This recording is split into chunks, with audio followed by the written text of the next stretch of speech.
So I thought we'd start with a very exciting discussion about the regulatory controls that impose or impede or hamper progress, and have a little bit of a twist, and to actually see this a little more objectively and see how actually the regulatory controls can actually be leveraged for the acceleration of innovation and the establishment of the correct and proper process for product development.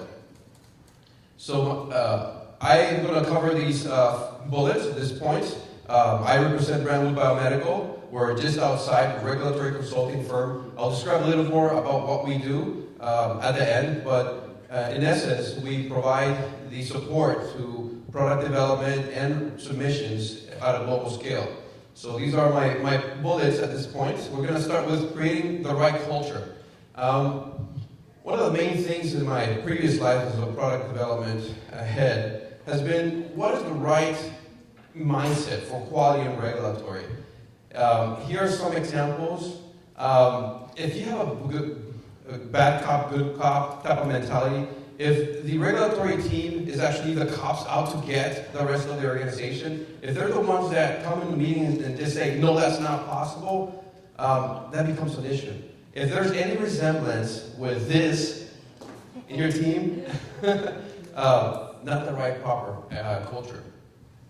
The culture for quality and regulatory needs to be enmeshed into product development because it assures that things are documented correctly, that things have been thought through well enough, that have been documented well enough so that the value you're investing in developing each of the stages of product development are actually going to be realized with a product approval. There are so many times where the product has been developed and RAQA, quality and regulatory, have been such an afterthought that they get to a point where the product is ready and they're 2 years behind in terms of documentation and technical file. We get that a lot of times where we have to actually reverse engineer a technical file in order to be able to actually get an approval. So just thinking about this early is so important, and sort of creating the right culture is that they're actually going to be hand in hand developing something, and there's a goal in common that you guys would be sharing. So design controls and verification and validations. This infamous slide here is actually all over the FDA website.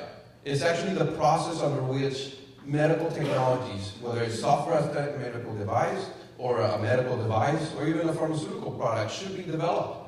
Proper stages. At the beginning of a development process, there needs to be a definition of user needs.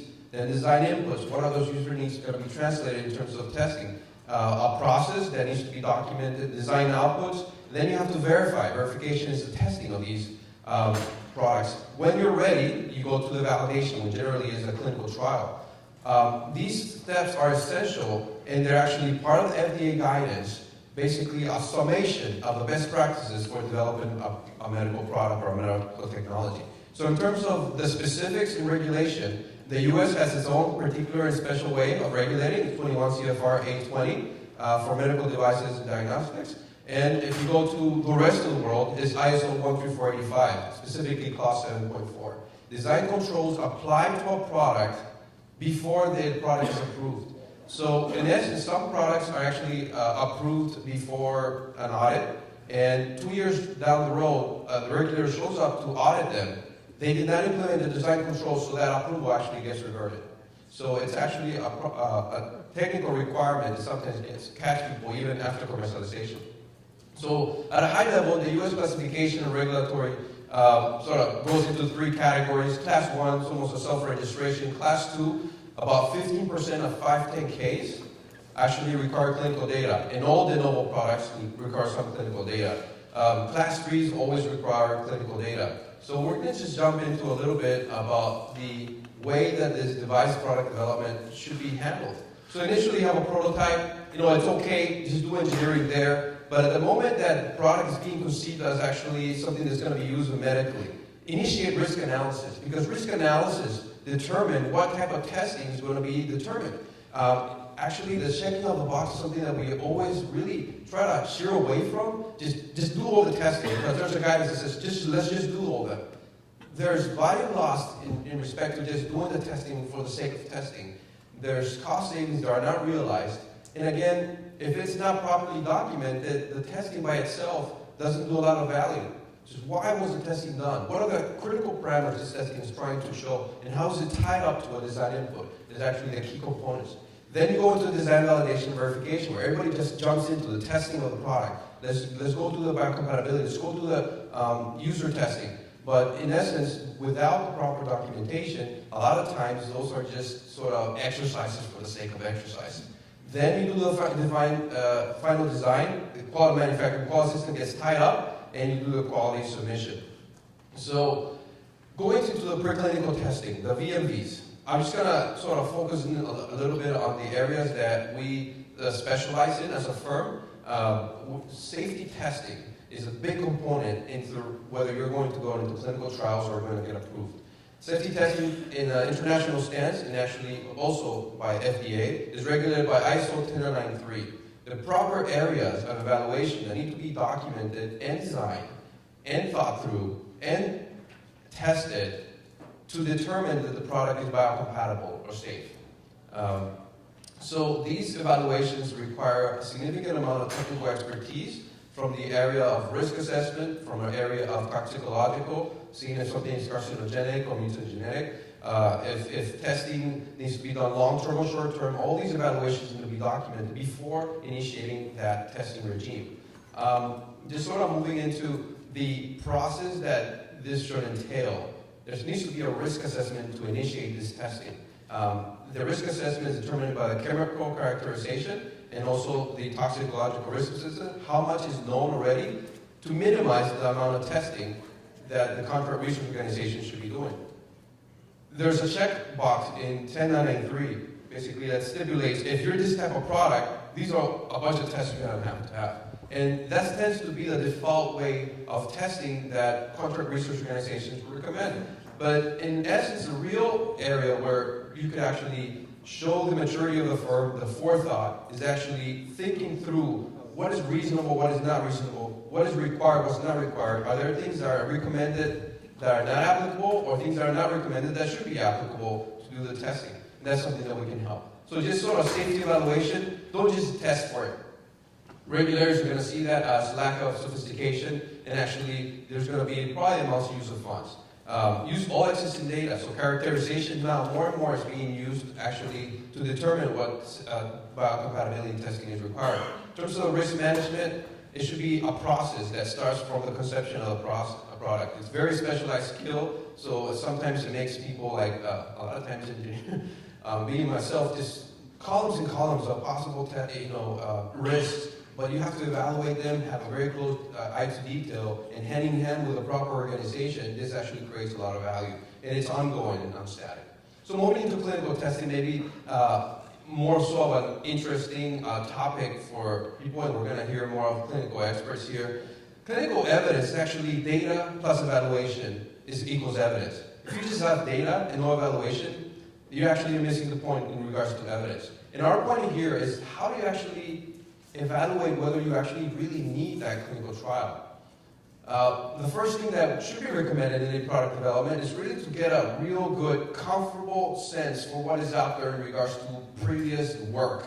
The literature search is actually recommended or stipulated by ISO standards to be very specific.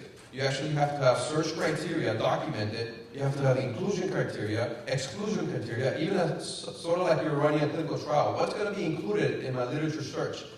Then that data needs to be sort of evaluated and determine what level of evidence exists already. So if you're making a product that's basically a small change from what has been significantly tested, you're in a way ahead of the part. The other part is post-market data. If you're developing a product and you haven't analyzed the post-market data for the approved products already in the market, you're missing a big point, because this is actually true data that actually talks about what are the failure points that you should be really concerned on, that should have the highest risk points. So this is a part of the evaluation we call the Clinical Evaluation Report, CER, which is actually a requirement to get approval in basically the rest of the world. In the US, you have your clinical report, but in essence, that data still has to be put into it. It's not titled as CER. So that's something that we're experts in. In terms of follow-on data, here's the database for the US, and basically free. You can actually just go in there and search what are the adverse events that are being reported for our type of product classification, and it actually feeds into the risk assessment. So the objective analysis of the data is the actual literature, the post-market data that exists, whether it's for your product or for other products, and then you have the clinical trial data. And you make an actual evaluation of all these parameters to actually come up with your hazards and risks, your data on the performance of the clinical use, and the favorable or unfavorable scientific data that exists out there. So at the end of all this process, there should be a sophisticated risk-benefit ratio to say this product actually merits an approval. And that's one of the main things that regulators review during a submission. So who needs a clinical trial? We talked about PMA actually always require that. If you're a class 3 high-risk product, you'll require it. For humanitarian device exemptions, possibly. For 510Ks, 15% of the cases do. And for de novo products, almost always.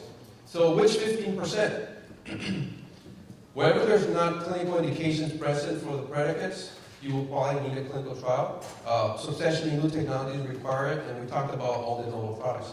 This is an evaluation that can be done very early stage with the proper expertise, understanding, engineering understanding of the product, and clinical practice that you could actually have that determination. Another point of focus is that more and more real-world evidence is being used in lieu of clinical trials. And so this allows the use of evidence or historical data or even a proposal of post-market that would actually leverage the ability to get the product into the market earlier. So this requires a team approach. The stipulations required by the MedDev 2.7.1 Rev 4 indicate very specific criteria for the people who put together a clinical evaluation report, and you have firms that can actually help with this, and you could be looking for this type of expertise either as a consultant or within your team to be able to perform this analysis correctly. So just summing it up, key points. Regulatory requirements are a result of a consensus of best practices. If your firm is currently in a pain because they believe that the requirements are actually put there for no reason, there's not been proper communication, it feels like excessive number of testing and documentation, it's probably not being done in the correct way. It's not being done pragmatically because each of the requirements can be determined if they're applicable through proper risk assessments. And that's one of our key points as a firm for us is what is the proper degree of documentation and quality systems adequate for the stage in which the company is at. The conservative check-of-the-box approach can actually hamper innovation. We actually will agree to that point. Just doing it because it's in the regulations without a proper assessment is actually bad.